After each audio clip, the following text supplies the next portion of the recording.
guys, welcome back. Welcome back. Yes. We know we've been on a long hiatus. It was well needed. If you really want to know why, there was a reason. So I ended up getting corona and I was out for about a month or so. So it's very difficult for me and Melanie to actually be together and record. We put out one video where we had some of our supporters talk about their views on George Floyd, but also just the Black Lives Matter movement and what that essentially meant for them. So we're back. Yeah, you know? I do think to touch on that though, we did need to take even a mental break because it was just a lot going on, especially with learning my friend got the corona and I couldn't be around her. I missed her for that whole month. I was upset.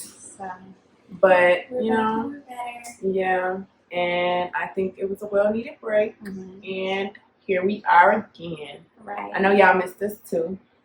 We missed y'all. Yes. Today we're drinking on some Beringer White Zinfandel. Yes. Yum, yum. On today's video, we're going to be talking a lot about what's been happening in the media, specifically with a lot of celebrities.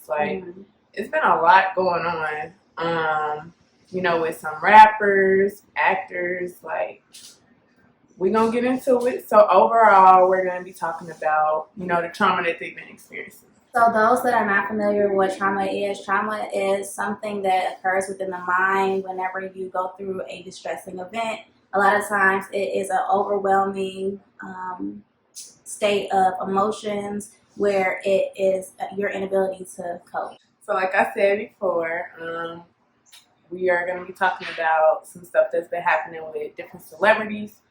So I think we should let's start with Tamar.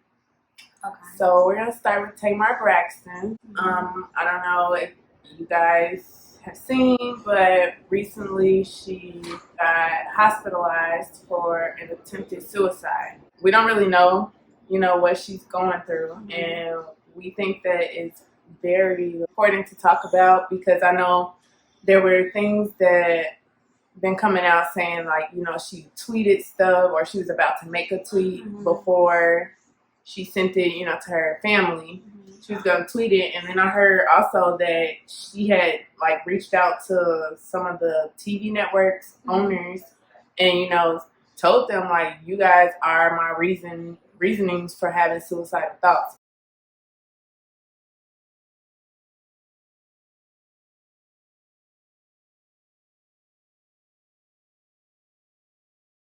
So I think it's just, important to really understand how the media is portraying things, how they're handling things, because sometimes the media is the cause of a lot of sad thoughts, and I wouldn't necessarily even say just suicidal.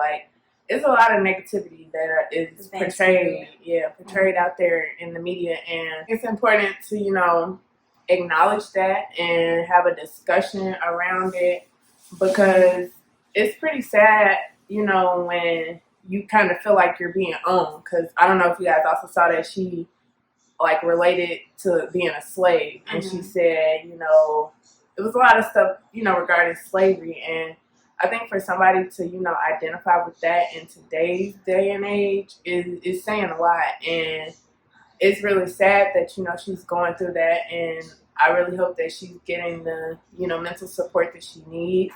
I'm pretty sure that her family is supporting her, so I want to keep, them in my thoughts and prayers as well. And yeah, it's just sad because, I know she has a family, I know she has a son, and imagine what they're going through. This whole media and being famous, sometimes it could tear you down more than it is building you up. And I think people really need to just start paying attention to what's happening because it's been a lot this week alone. And I would say too, we don't know the full extent of everything that went on just because sometimes you get limited information from the sources.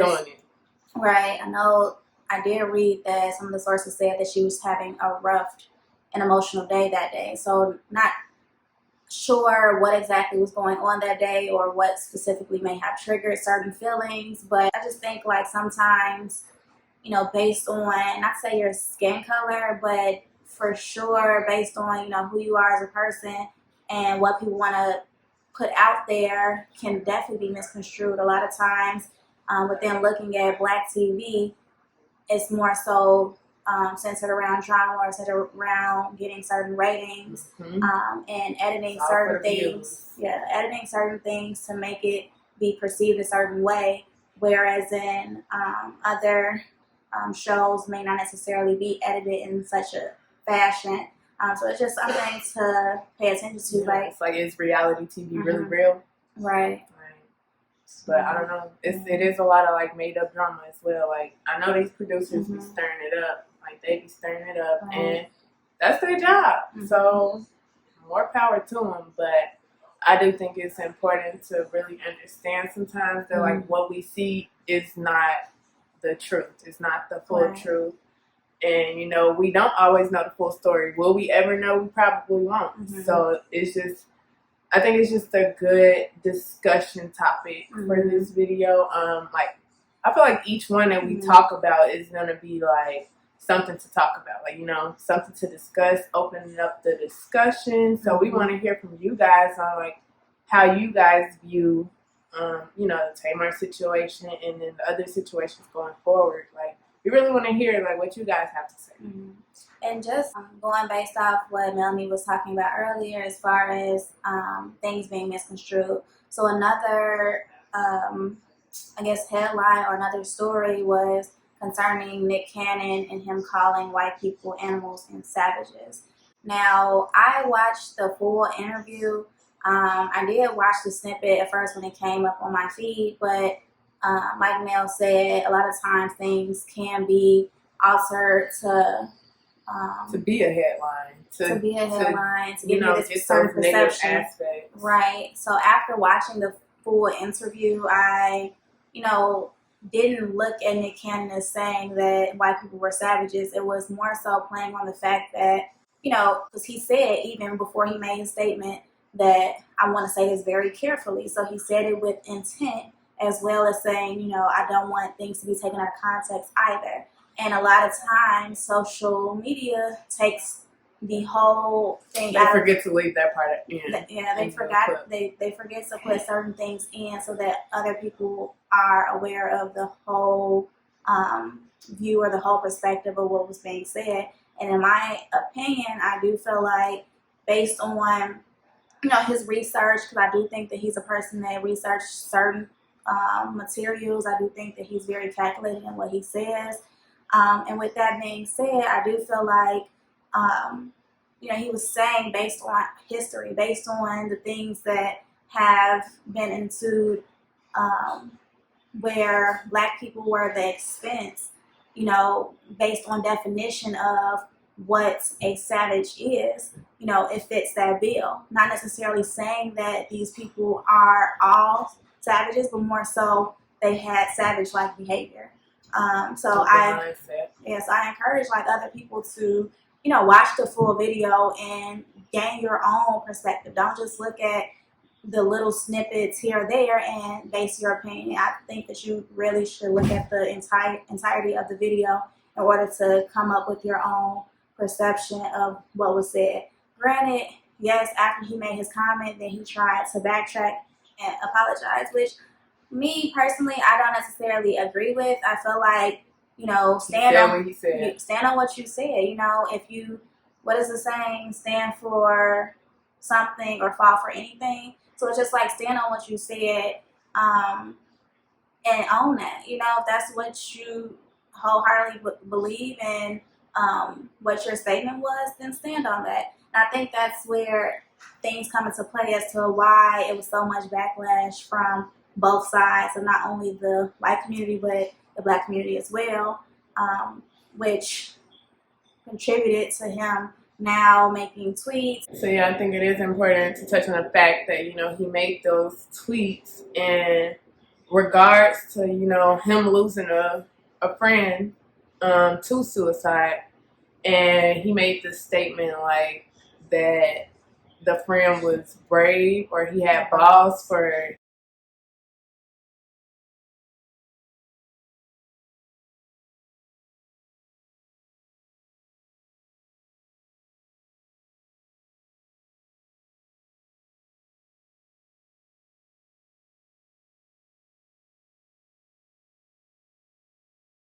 doing that. And I think we should have that discussion because we definitely, we do not condone suicide at all. And I think the way he made it sound, he made it kind of sound like he was praising him. A hero or right. And we would promote getting help and, getting those different resources that are out there. In our opinion, we don't, necessarily think that makes you strong. Like, it doesn't make you strong to, not want to fight anymore. It makes you strong if you keep fighting and you accept the help and you get the help necessary.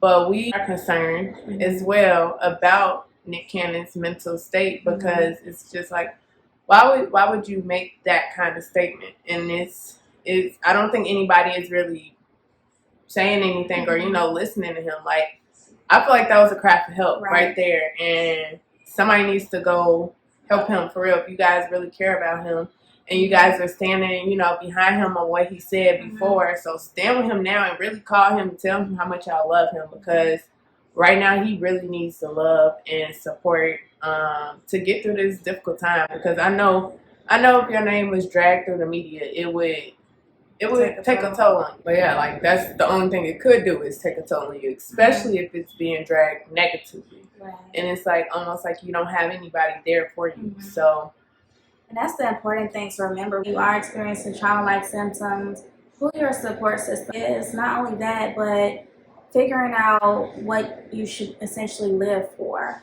I know when we have clients that are experiencing suicidal thoughts or suicidal ideations, tendencies, things of that nature, we typically do what's considered a safety plan. Think about who you can call. So who are top 3 people that you feel most supported by, you feel cared for by.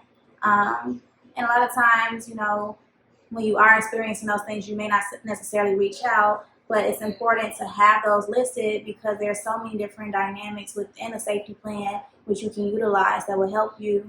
And again, having a support system, but also figuring out what is important to you or what are some things that you can do in order to get you back to a state where things are more bearable. I know in Nick Cannon's segment when he talked about white people being savages and things like that, it was a question that was brought up as far as like, if certain things occur, certain things happen, what is like the most important thing? And if it's taken away, how can you cope with that? And I think that's important to think about. So, although, you may have lost a TV show or lost certain things, maybe that's a blessing in disguise. Maybe certain things are aligning themselves to become better for you within life. It's a lesson learned.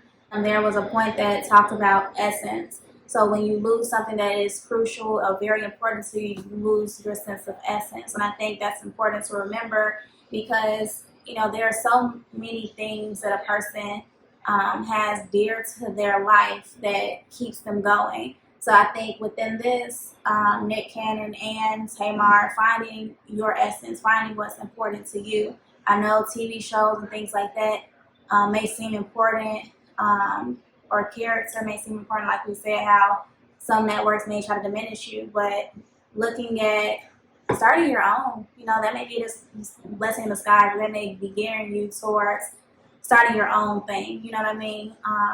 So those are just my thoughts in regards to that situation. The final headline that was in the media was in relation to Torylanez and Megan Thee Stallion. In this, things ensued. I wasn't there. Melanie wasn't there.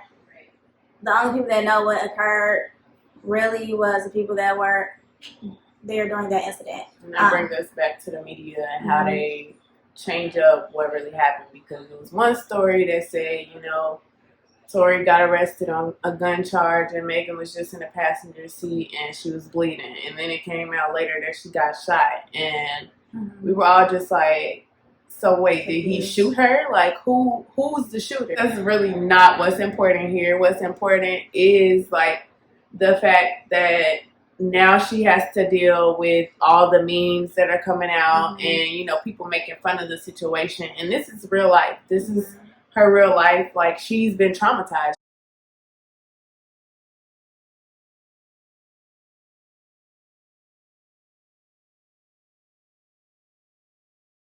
She just got shot, and possibly by somebody that she thought she could trust. Right. Which is a huge, like, slap in the face, especially if that was, like, somebody she considered a friend. Like, how could you do this to me?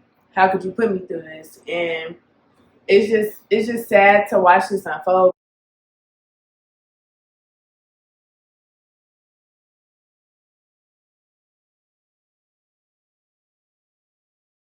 Because I ain't gonna lie, I love the both of them very dearly.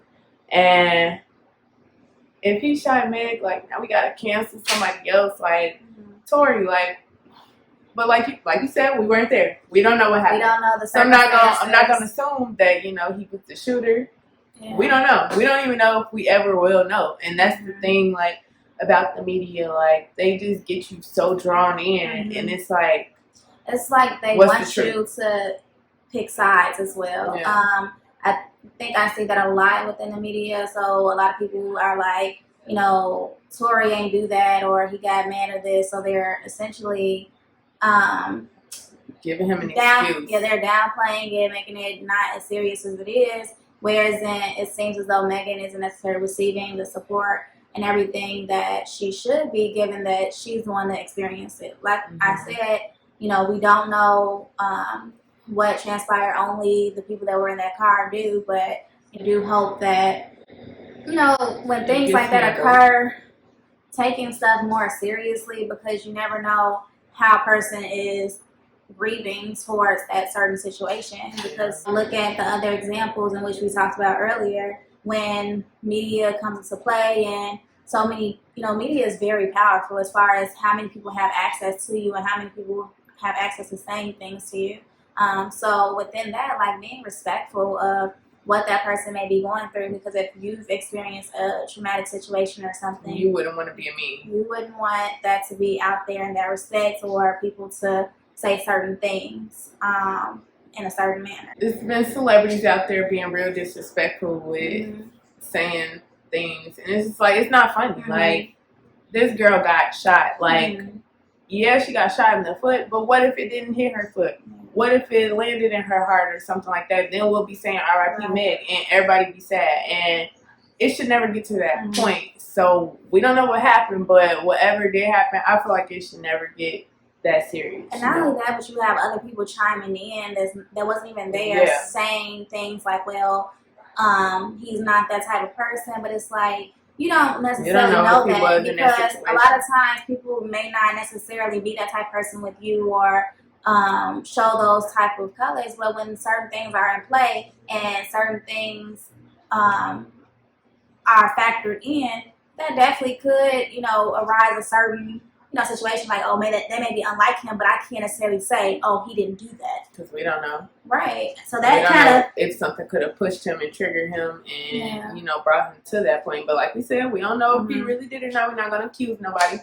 But you know, if we were to use this scenario, it's just sad, and it's just sad how the media is like making headlines of everything, and it's like, are y'all really concerned, or do y'all just want to get y'all views and get y'all likes for posting the story first? Like, it's the media is ruthless.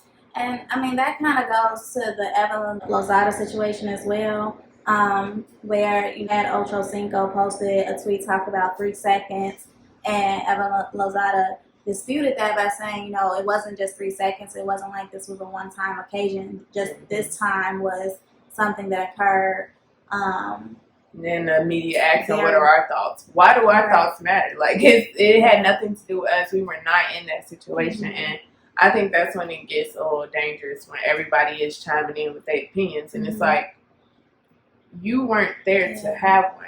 So I think the media should start being more respectful, but we know that ain't gonna happen. All these scenarios are very sad, and I'm hoping that those that were involved in these traumatic experiences do get the help and support that they need, opposed to searching, social media for answers. Because I think, social media can be so detrimental. And even like you said, it isn't necessarily our opinion. And continuing to read certain things, you may highlight the negative because you're in that negative state of mind. Yeah. So just think about that moving forward, not only with, Nickcannon, Tamar, or Meg, but just you personally, like, I think you're going through something, taking a break. It's definitely important to take a break. Like, that's why I started off in the beginning saying, like, we took a well-needed break. Like, it was just necessary for our, mental state of mind, especially with everything that's happening to Black people. And it's kind of sad to, see, like, the celebrities that we look up to, and, they're Black, they're strong Black people. And it's sad to see them, like, being brought to this, like, I don't want to call them weak, but it's like, they're emotionally not well right now. So it's like people are looking at them like, oh my God, these are, the strong people that we looked up to. And I feel like nobody is really being like, serious about it and taking it as serious as it needs to be. Like, we need these people. So we need to, support them and be there for them. And we honestly just need to stop tearing each other down, because how are we going to, want respect from other people if we keep tearing each other down? Spread love. And I think that's the overall, message to the media. Let's start, bringing these people up and stop tearing people down, because we need these people to survive. Like, we need each other. Come on, y'all. Like, we can do this. Right. So that's all that we had for this week's segment. We do have some exciting things coming. I said I want ice cream. Oh. that was my treat. So we do have some exciting news, some things coming to fruition. Stay tuned. Yeah. That's all we'll say. Bye.